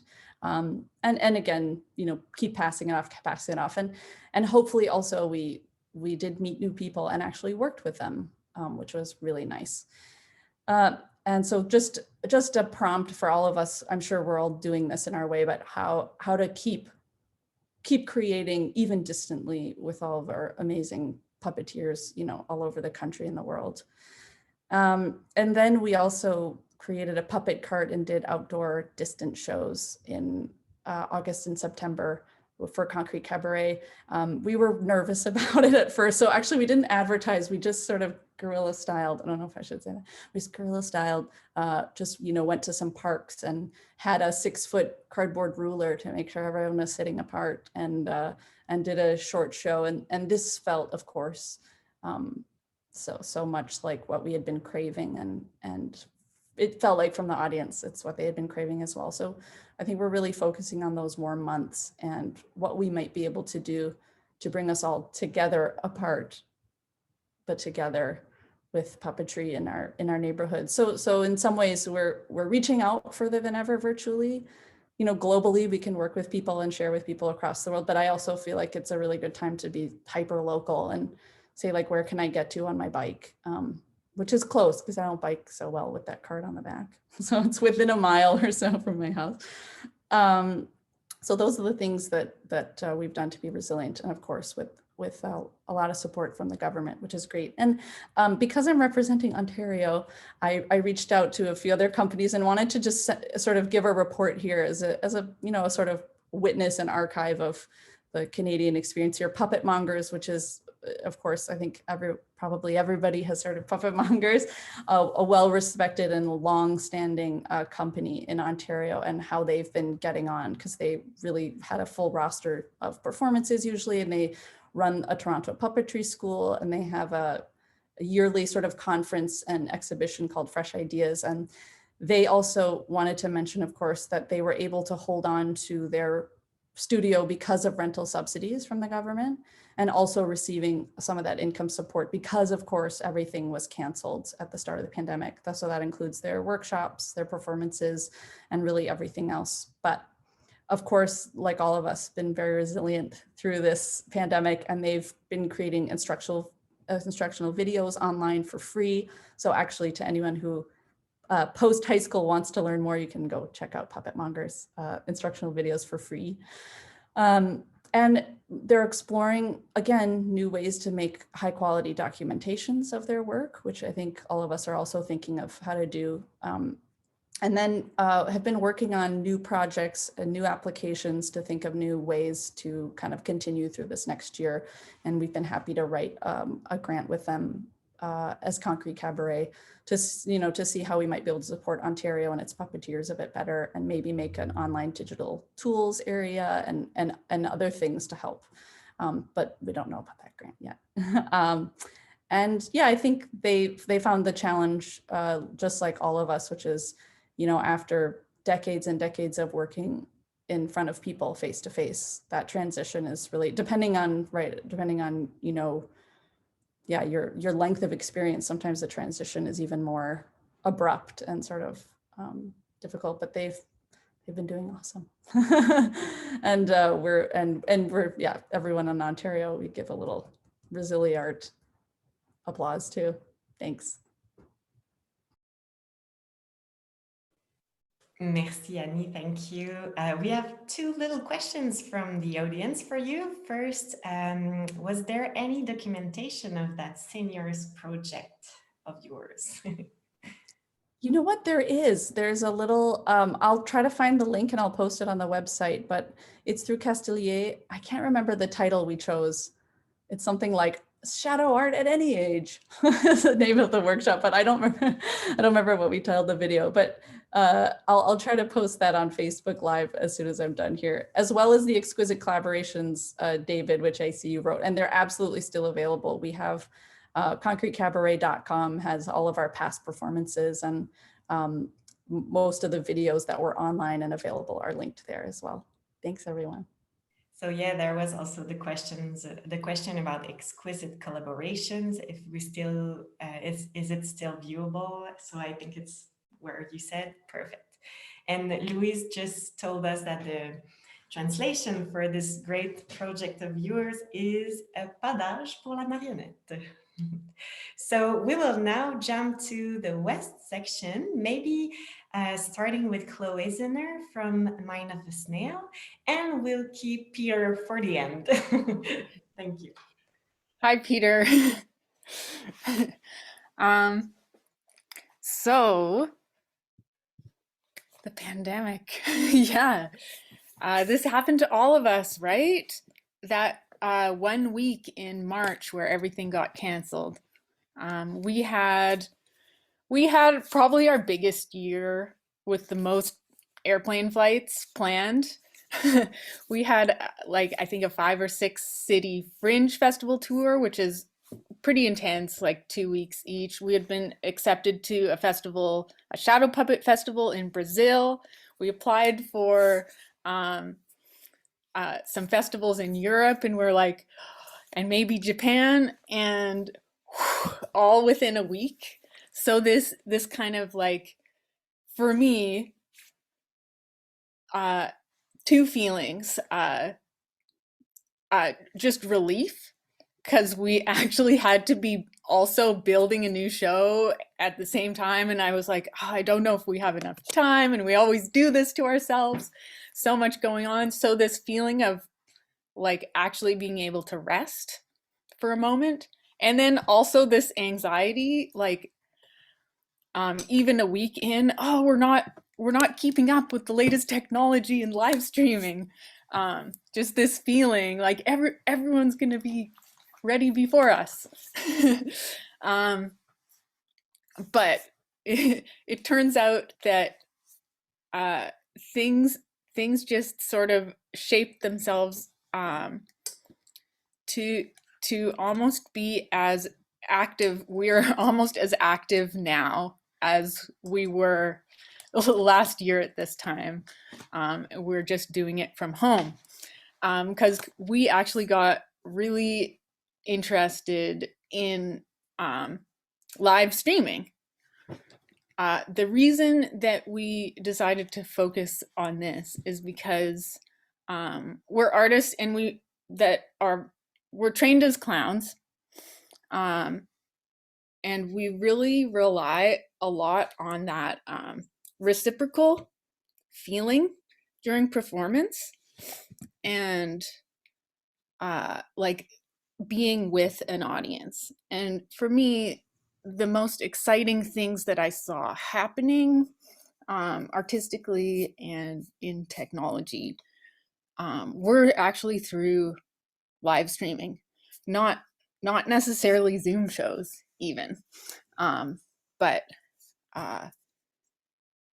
shows specifically designed to stream live with an audience, often just participating through chat. So we came up with this idea and we proposed it to a festival that had quickly pivoted to an online festival here in Vancouver, the Revolver Festival.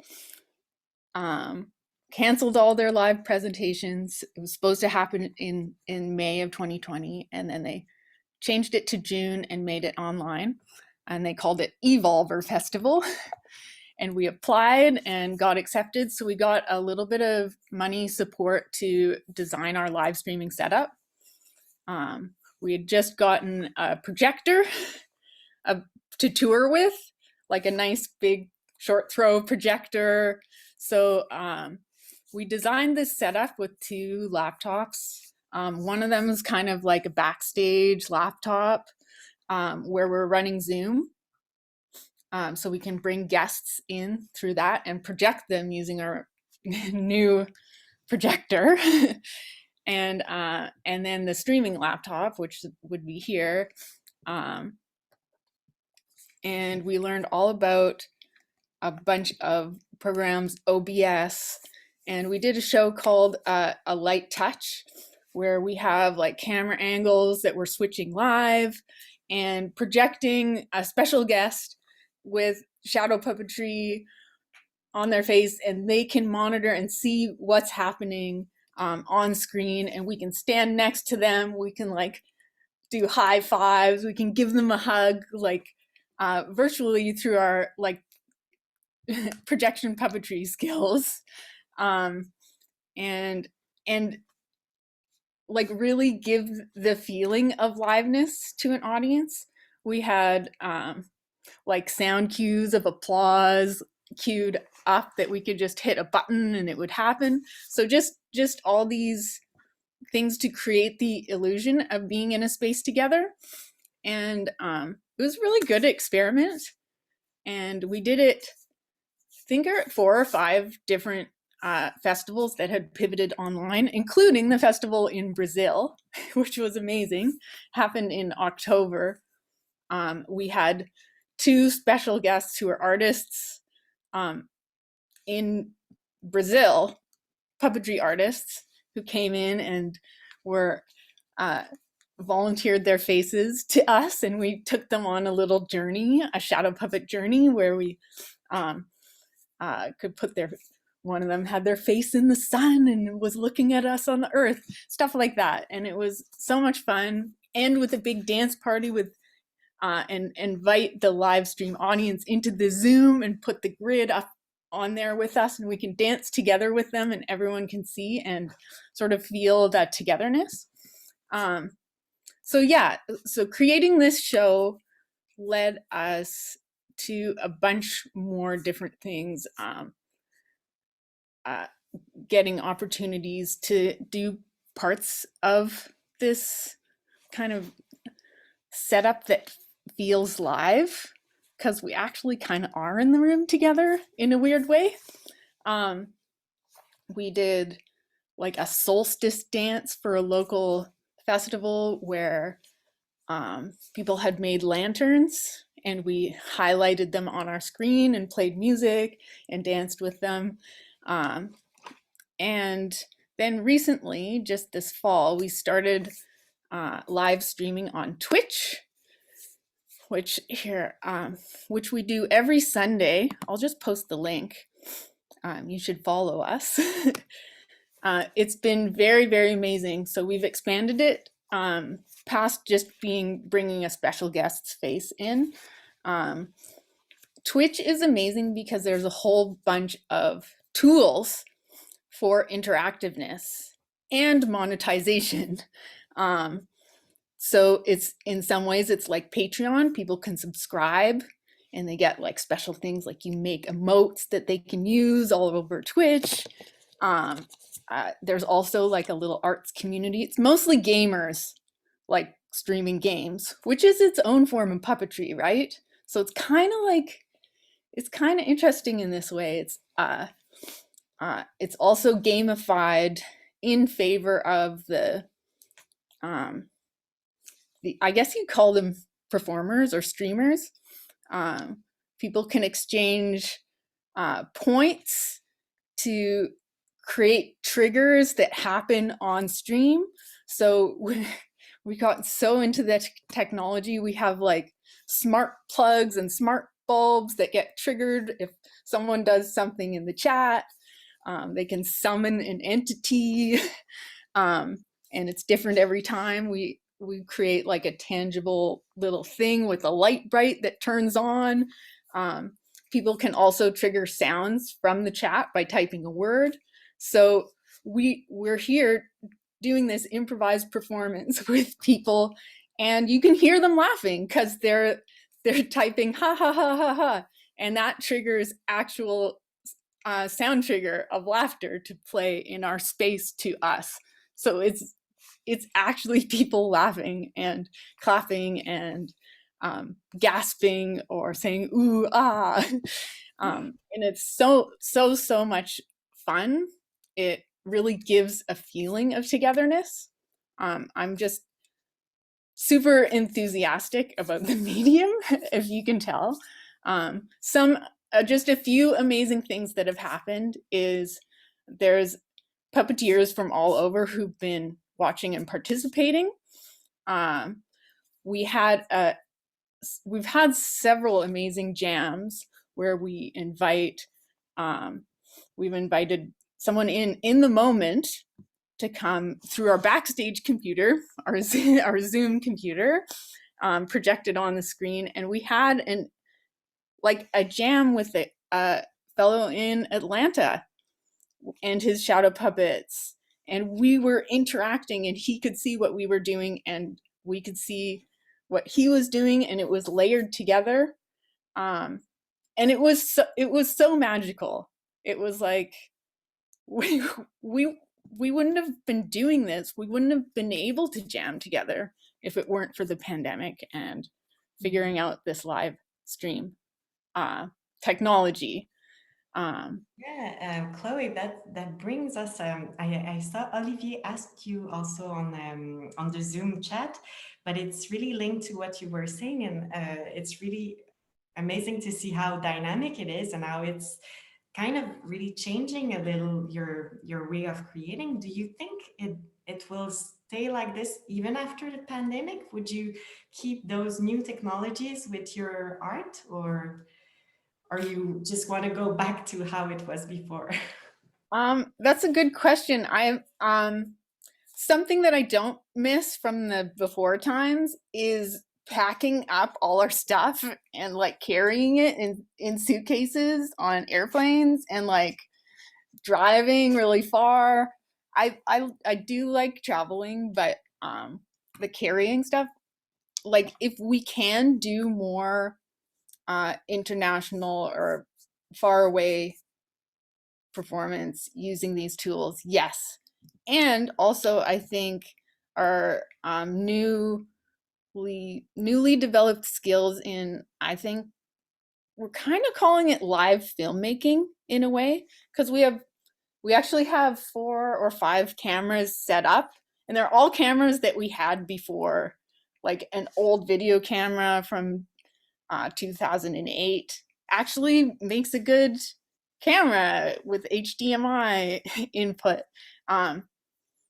Just using that multi-camera switching, which is something we were already interested in doing and had started moving towards. Our new show was actually going to have live video layered with shadow puppetry, just as an in-person show, and it was not that far a stretch to move it digitally because it's kind of the same medium. So I think definitely live filmmaking, and I do like in-person shows and the feeling of reciprocity of like hearing and feeling an audience in the moment. But honestly, the live streaming that we are doing is more interactive than our in-person shows, because it's completely improvised. It's completely taking from the viewers, using imagery they're giving us, doing polls and choices where they're making the decisions and then we play off of it, improvising songs from lyrics they're writing to us in the moment. Way more interactive than what we were doing before, which is, we're here, we're doing a show, look at our beautiful show. With the kind of I know you know of clowning, but much more rehearsed. Thank you. Yeah. Thank you so much.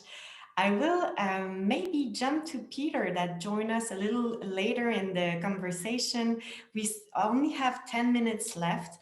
There are some questions. There is one question for you, Chloe, in the chat.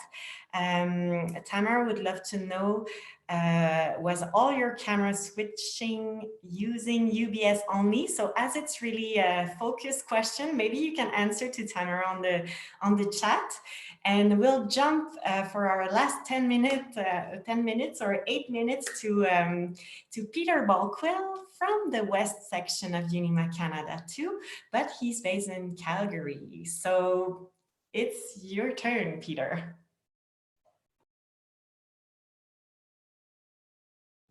Yes, all right. Just in time. I apologize for coming in late. My goodness, I was a little confused. Ever thus. What do we say about this that hasn't been said? You know, the one thing, I'm part of an organization called the Old Trout Puppet Workshop, and I really wouldn't be sitting here if it wasn't for the sense of community that comes into that group of people, and that sense of community extends, I think, right into the fabric of the community. And it does so in Calgary, and then it does so into Western Canada, and then it does so into all of Canada. And then it reaches itself into the world as well, you know? And we haven't really been, some of the activities in Calgary, Alberta, it has made a pivot to online content and sort of moving into the realm of the online digital way to disseminate the work. But it also feels like it's gone a little bit into a sense of dormancy. And, you know, not necessarily waiting out this pandemic to a time when we can be gathered as community to, you know, experience the expression and the art forms.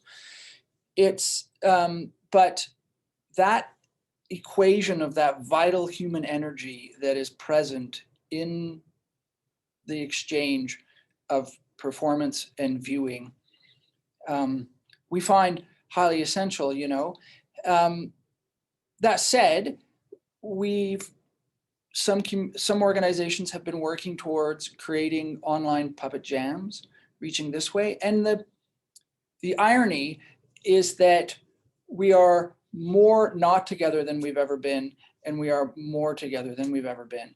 And you know, that paradox is it's an interesting one. So there's great value, I think, you know, in what Chloe was talking about, where we can reach artists and connect to creative activity around the globe. We're in some regard Luddites in that we like the analog of it. We like holding that thing. We like making that thing, holding that thing, and then facing a beating heart and engaging with that thing. And these I'll call them newfangled methods of operating in the digital context, they confound me at times, you know. Even still, we're trying to find ways to make it more authentic. You know, we're working within the capacity of some of the Canada Council's digital strategy initiatives, and trying to explore cameras that can be put into an audience that you then put your VR goggles on, and as though that you're actually in the room. But in a way, we kind of still remember that notion that it's an attempt to create the sensation of being in the room. And, you know, there's a great deal of optimism that we will pass through this.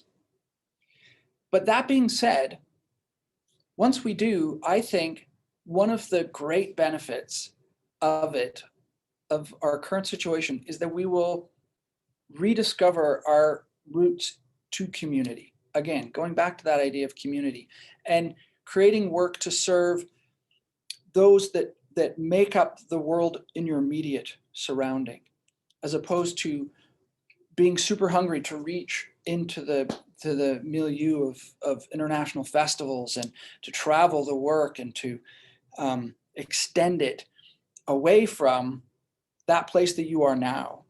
And I think that kind of sense of smallness will allow us to discover ourselves large again, which is kind of exciting in a way, you know, and positive. It's difficult to suggest optimism when we're still sort of struggling through the mire of this current situation. But you can see it, you know. It's like, to use a metaphor of the fire, the forest fire rips through the surface, and it's the roots that are sitting in the dormancy. And those roots are, I think, that those are a community. That is the community. And there's great strength there. And slowly things will grow out of that. And, you know, in 30 years, probably faster, we'll find ourselves back in a harried pace where we're trying to pack the car and do the long drives and get on the airplanes and have all that activity going, you know. But there'll be something, I think, super genuine about the work. It will shift slightly into something that is connected to us as human beings in ways that are different than it was before, because, you know, we'll have a new understanding of that, I think. And that's powerful. Those are good things.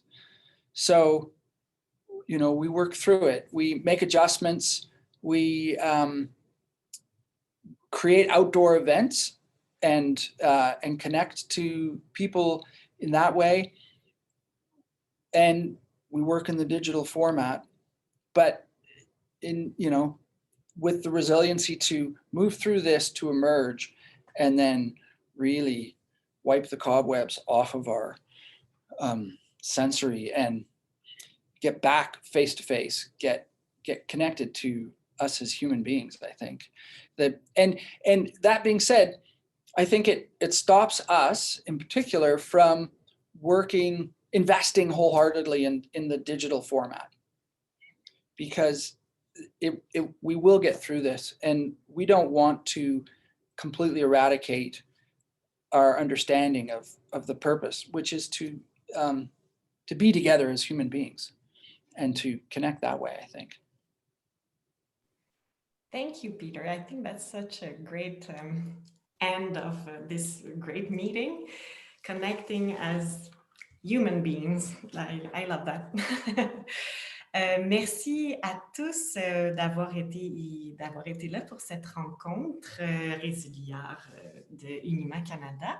Je pense qu'il reste une question qui n'a pas été posée parce qu'elle est quand même un petit peu plus large. Je ne pense pas qu'on a le temps d'y répondre, mais je voulais quand même la soulever et suggérer à nos panélistes ou ceux qui sont sur Facebook Live de répondre en commentaire à cette question de Caroline Bernier-Dionne qui demande « Comment pensez-vous que les marionnettistes devraient utiliser les médias sociaux professionnellement en cette nouvelle ère ?» So I was saying that there's one last question that is more large, and I think it could be interesting to answer it maybe on the Facebook Live, on the Zoom platform for the panelists, for the attendees. And it's from Caroline Bernier-Dionne. She's asking, how do you feel puppeteers should use social media professionally in this new era? So I invite you to answer because I think it's now the end of the meeting. It's almost 2 o'clock, and I think that Clément wanted also to say last few words. For my part, yeah, thank you to all the panelists, all the attendees. I think it's one of lots of meetings we want to continue to have for UNIMA Canada and probably UNIMA International, but for us, it's something we would love to continue having those conversations between all the members from the west to the east and everywhere in Canada. So that's always so rich to hear you and see what's going on in all the corners of Canada. I see many people are posting links and it's still really active now. So thank you all. I'll pass to Clément. Do you want to say a few words? Yes, thank you very much. It was very interesting to hear all this news from Canada and Quebec, of course. As Idoia said to the beginning, when we start this ResiliArt roundtable in June, we was thinking that the pandemic will be not so long, and it's a big bad surprise to see what's happened. Of course, this program of ResiliArt will be closed finish in 1 or 2 weeks before the Congress. But I'm sure that I hope that we will continue to organize some roundtable like this, maybe not with the name ResiliArt, but because it's very important to have some news from different continents and from different puppeteers.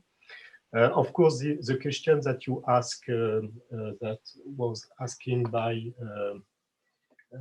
I don't remember the name, sorry, by Caroline, is very important about digital also and social media.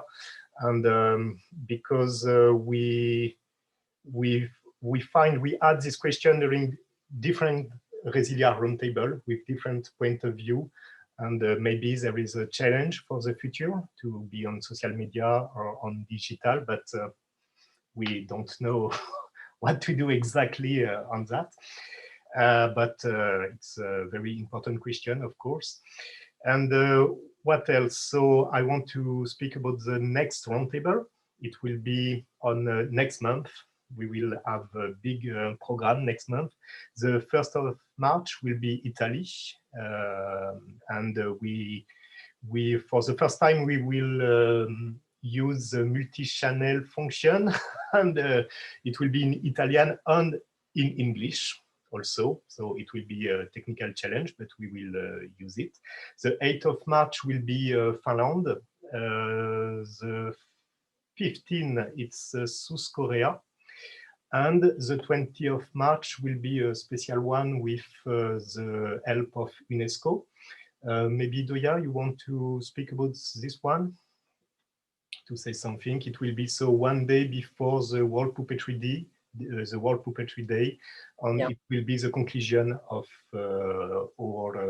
this program.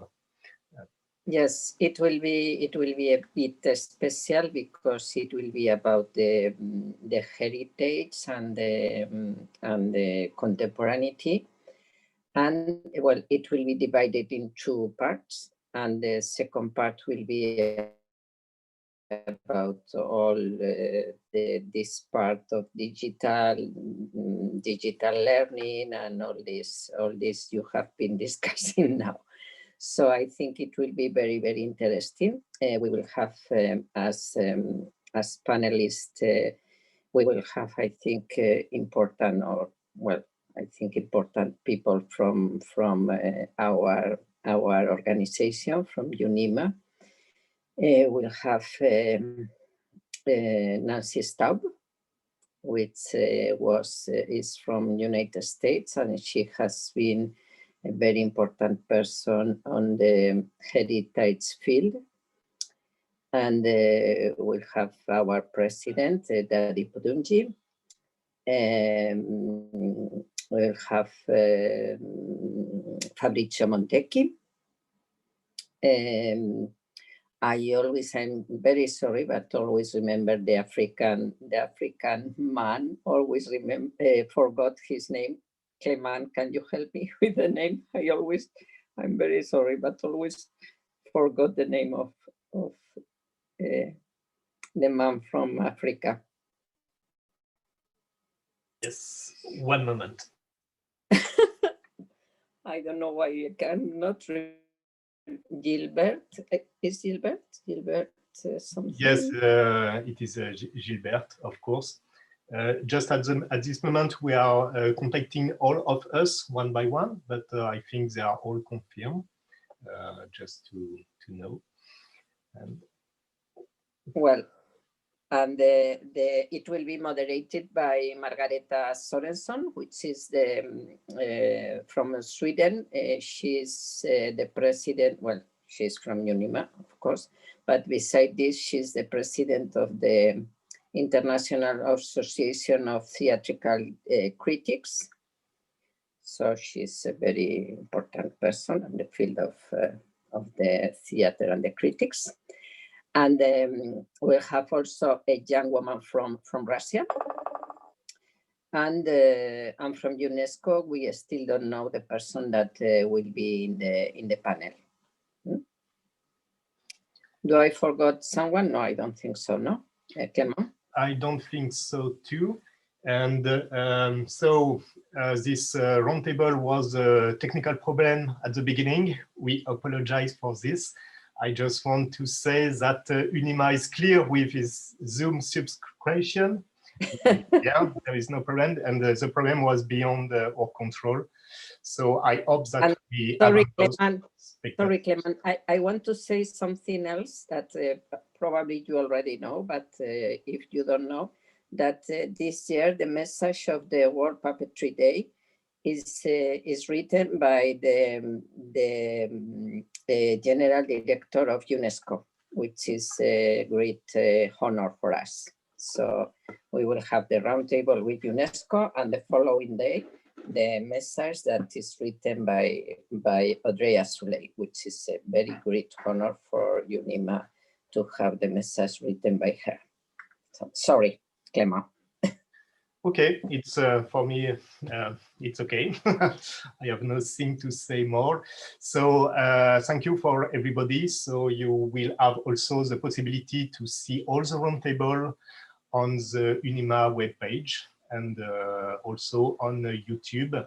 There is a special, I don't know to say, it's possible to translate it in a different language. It's a Google translation, so sometimes it's a little bit difficult to understand, but there is also this function.